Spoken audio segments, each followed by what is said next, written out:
Hello, it's me.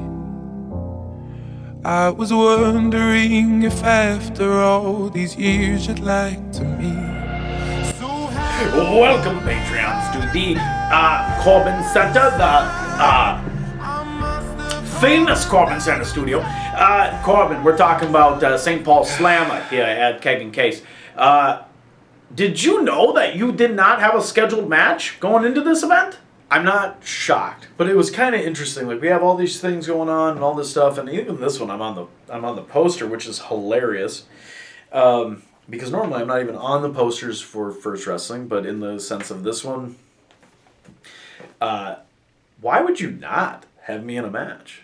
I mean, the only reason I can see why is because I keep beating everybody. So why would you not put me in a match where I would continue my win streak? That's the only way that you can prevent me from winning at first is not putting me in the ring with somebody. Pretty much is how that went. And I get it. I know what people are going to say. But the biggest thing is, I told you I was looking to kind of shake things up and get out of the status quo. And I see a match that's involving two champions.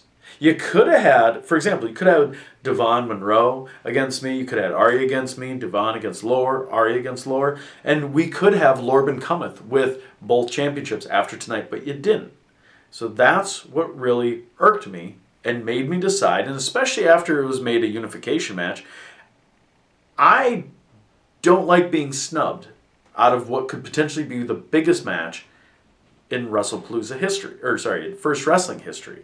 So I don't want to be snubbed out of the WrestlePalooza Championship or the Uptown VFW Championship, a belt that I've held twice.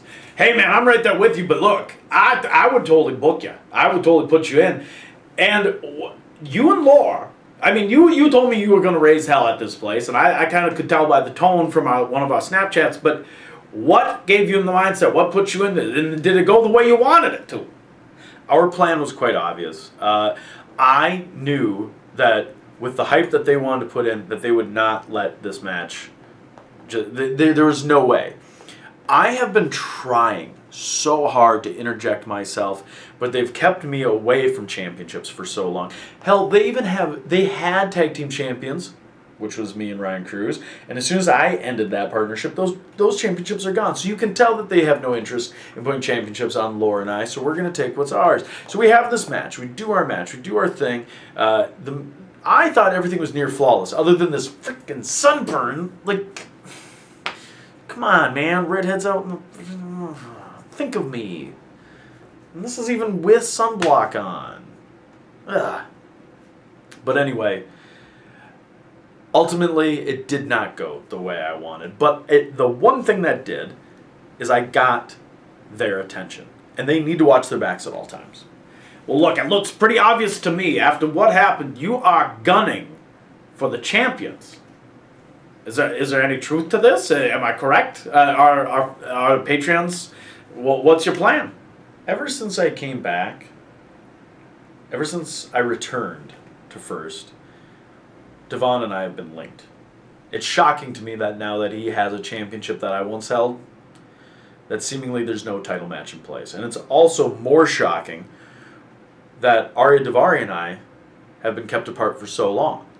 We've honestly never really done anything at First Wrestling as long as I can remember. I might be wrong, but I don't think Arya and I have ever had a tag match, a four-way, any of those things. And now he's WrestlePalooza champion, and I truly believe that I'm the uncrowned champion of that place after all the success I've had. Granted, Arya is super successful, but a lot of that comes from the Fed. A lot of them comes from a company that just basically signs people and fires people during a pandemic. And I'm looking for big championships, not 205 Live, cruiserweight titles, glorified titles. I'm looking for big championships. So with that said, I think I got Arya's attention, but I'm not going away.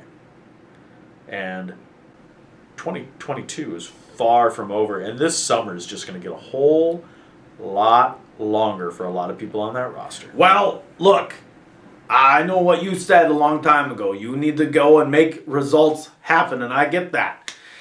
Sometimes I don't agree with your ways, but at least they get reactions just like they did. But we will stay tuned because we are going to be talking about Open Streets and how that event went.